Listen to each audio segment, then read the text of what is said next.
طبقہ احقر کو فیاض انور کہتے ہیں۔ میں شکر گزار ہوں سروش ٹیلی ویژن کا، خاص طور پہ میں شکر گزار ہوں اپنے پیارے بھائی روبن جان کا۔ میں خاص طور پہ پیارے بھائی کامران سروش کا شکر گزار ہوں کہ جنہوں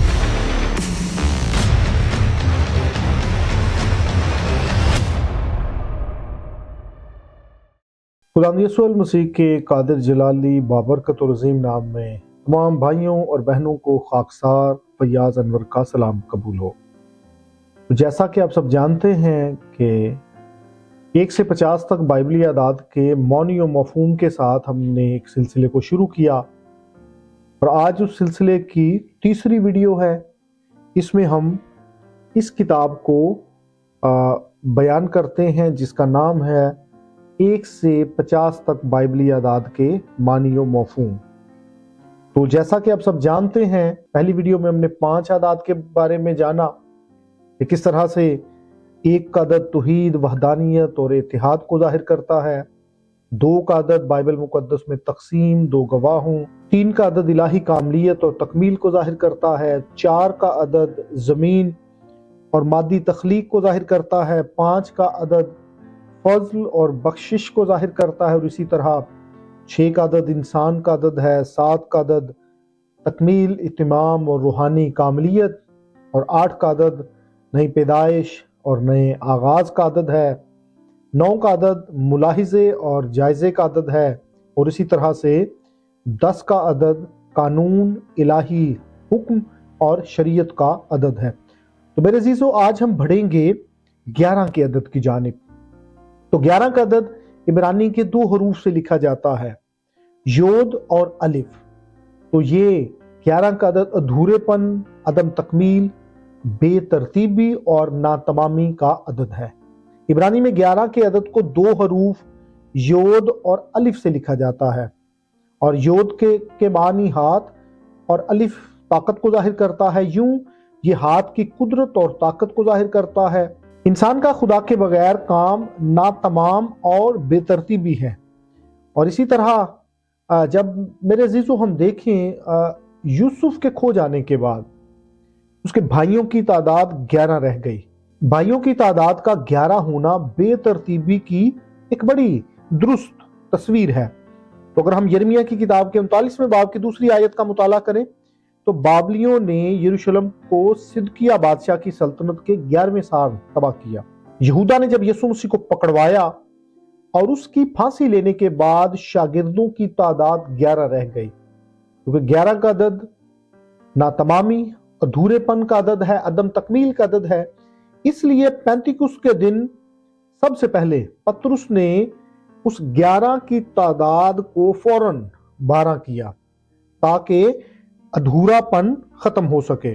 جب مصریوں نے اسرائیلیوں کو جانے دینے سے انکار کیا تو وہ بے ترتیبی کا شکار ہو گئے۔ پس خدا نے مصریوں پر 10 آفتیں بھیجی جو خدا کی عدالت کو ظاہر کرتی ہیں، اور 11واں جرم انہوں نے بحر کلزم کے کنارے کیا جب فرعون نے بیابانی کلیسیا کو واپس غلامی میں لانے کی کوشش کی، اور وہ بے ترتیبی کا شکار ہو گئے۔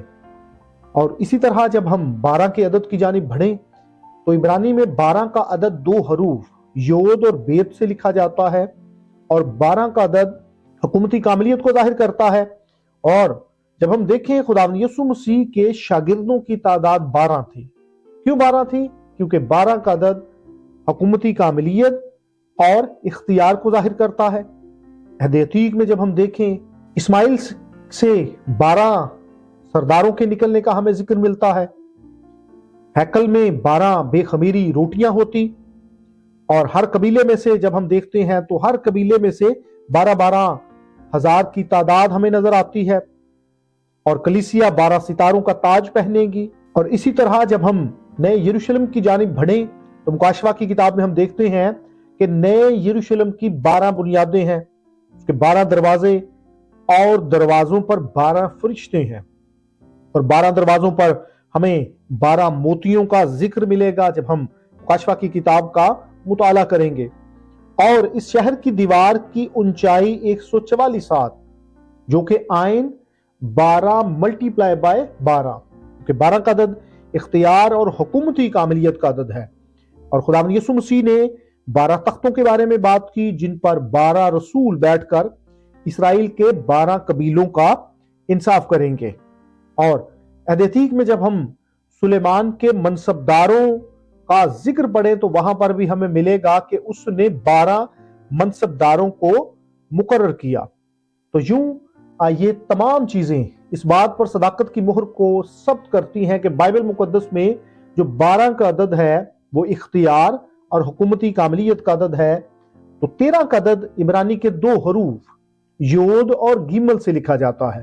یہ غرور کے عمل کو بھی ظاہر کرتا ہے، یہ سرکشی، بغاوت اور بگاڑ ہے۔ اور 13 کا عدد سب سے پہلے بائبل مقدس میں ہمیں پیدائش کی کتاب کے 14ویں باب کی 4تھی آیت میں آیا ہے، جہاں یہ سرکشی کو ظاہر کرتا ہے۔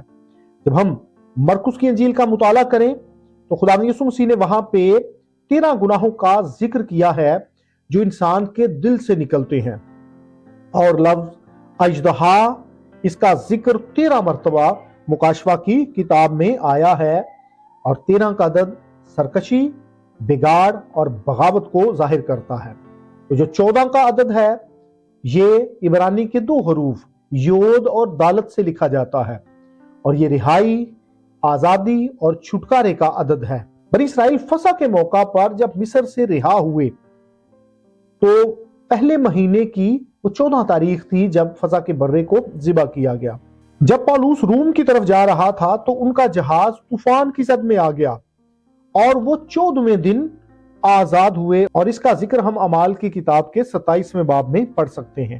پیدائش کی کتاب کے 12ویں باب کا جب ہم مطالعہ کریں تو وہاں پر ابرام اپنے کو کنعان میں قحط سے بچانے کے لیے مصر کو گیا۔ یہ 14ویں دفعہ تھی جب اس کے نام کا ذکر ہمیں بائبل مقدس میں ملتا ہے۔ یہ ابھی ہم 15ویں عدد کی جانب بڑھتے ہیں۔ یہ عدد عبرانی کے 2 حروف یود اور ہے سے لکھا جاتا ہے، اور 15 کا عدد بائبل مقدس میں نئی سمت، نئی رہنمائی اور نئی ہدایت کا عدد ہے۔ اسرائیل نے پہلے مہینے کی 15 تاریخ کی صبح مصر کو چھوڑا۔ انہوں نے ایک لمبا عرصہ غلامی میں گزارا، اور یہ بنی اسرائیل کے لیے نئی سمت کا نشان تھا۔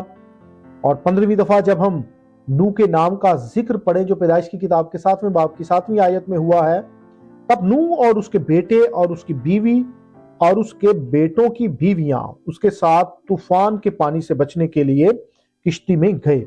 یہ بات بڑی حیران کن ہے، اور یہ بات بائبل مقدس کی صداقت کو اور زیادہ مضبوط کر دیتی ہے کہ یہ کسی انسان کا کام نہیں ہو سکتا۔ یہ خالصتاً روح القدس کی تحریک سے لکھا جانے والا کلام ہے، کیونکہ انسانی کاوش سے ہم کبھی بھی ان چیزوں کو ہمارے لیے ان جگہوں پہ لے کے آنا ممکن نہیں ہے۔ یہ روح القدس کا کام ہے جس نے بائبل مقدس کی حقانیت کو قائم و دائم رکھا اور تمام نسل انسانی کے لیے راہ نجات بنایا۔ تو عہد جدید میں 15ویں دفعہ یسوع کے نام کا ذکر ہمیں متی کی انجیل کے 4تھے باب کی 18ویں آیت میں ملے گا، اور اس نے گلیل کی جھیل کے کنارے پھرتے ہوئے 2 بھائیوں یعنی شمعون کو جو پطرس کہلاتا ہے اور اس کے بھائی اندریاس کو جھیل میں جال ڈالتے دیکھا، کیونکہ وہ ماہی گیر تھے، اور ان سے کہا میرے پیچھے چلے آؤ تو میں تم کو آدمگیر بناؤں گا، اور وہ فوراً جال چھوڑ کر اس کے پیچھے ہو لیے۔ یہ ان کے لیے نئی سمت، نئے آغاز کا وقت تھا۔ میرے عزیزو، آج کی ویڈیو میں ہم نے 11 سے لے کے 15 تک ان اعداد کے بائبلی معنی اور مفہوم کے بارے میں جانا۔ میں پر امید ہوں کہ آپ اس سلسلے کی وساطت سے ضرور بائبل مقدس کی گہرائیوں کو جانیں گے۔ ایک بار پھر سے میں آپ سے درخواست کروں گا کہ اس چینل کو ضرور سبسکرائب کریں، اس کو اپنے دوسرے بہنوں بھائیوں کے ساتھ بھی شیئر کریں، تاکہ اس چینل کی وساطت سے خدا کے کلام کی گہرائیوں سے آپ اور آپ کے بہن بھائی شناسا ہو سکیں۔ خداوند نے چاہا تو اگلی ویڈیو میں آئندہ اعداد کے ساتھ آپ کی خدمت میں حاضر ہوں گے۔ خوش رہیے گا، اپنا اور اپنوں کا بہت زیادہ خیال رکھیے گا۔ با امان خدا۔